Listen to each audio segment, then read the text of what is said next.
Okay, let's talk about something many of us have probably felt, but maybe couldn't quite put a name to.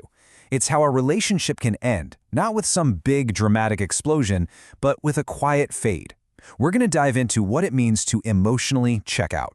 It doesn't kick off with a fight. There's no big screaming match.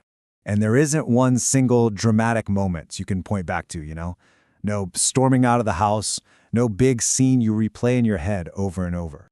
Instead, it all begins with a growing quiet. A space that used to be full of chatter and connection just kind of empties out. And this is the really weird part, right? The paradox of it all.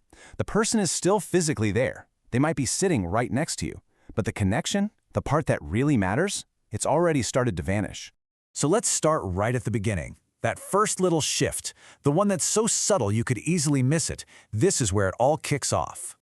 So when does it really begin? Well, it happens the exact moment someone makes a choice. The choice not to say what they're actually feeling. Just one little decision to stay silent instead of being vulnerable. So how does that one moment of silence turn into a whole pattern? Well, this is the point where communication stops being a bridge and it starts to become a wall. This is so fascinating. They literally run through the whole conversation in their mind. They know exactly what they need to say. Things like, I feel really lonely, or I just wish you'd ask me how my day was. But those words, they never actually make it out.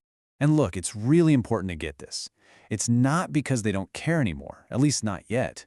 It's because they've learned from trying before that speaking up just doesn't work. Every time they've tried to be vulnerable, they've been hit with defensiveness, or told they're overreacting, or just met with more silence. And this just completely reframes the whole idea of the silent treatment, doesn't it? It's not an attack.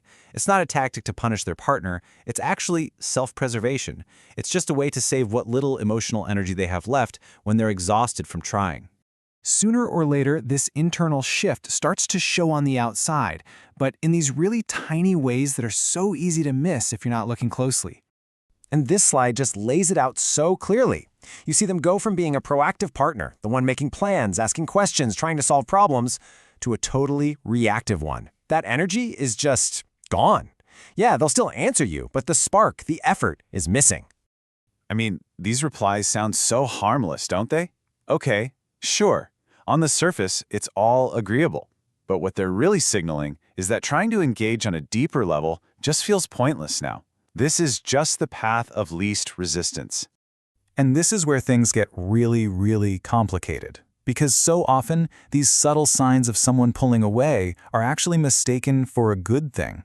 Because think about it, the arguments have stopped. That constant tension in the air, it's gone. No more heavy, emotional talks late at night. Honestly, it can feel like a massive relief. But is that what's really going on? Are things actually better? Or is something else just quietly moved in to take the place of all that conflict? And here's your answer. It's not peace. It's detachment. It's that quiet, internal giving up. It's accepting that things aren't going to change and that their needs aren't going to be met. The fight is over simply because the hope is gone. And this right here is just the heartbreaking difference, isn't it? The difference between real forgiveness, which requires a connection, and just giving up, which creates a huge distance. So while everything might seem fine and dandy on the outside, internally there's this really profound and honestly painful thing happening. It's like a quiet mourning. They're grieving the future they had pictured in their head.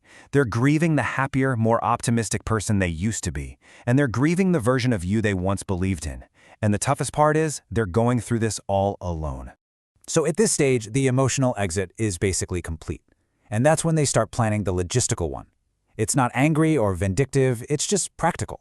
They start figuring out what life looks like when you're no longer in the picture. And all of this leads to the final, really crucial point. When the end finally does come, it feels so sudden and out of the blue to one person. But for the person who left, it's been coming for a very, very long time. It's not I hate you. It's not I'm done. It's actually something way quieter and way more common. I'm fine. That's it. Just two little words. Words we usually use to end a conversation, to signal that everything's okay.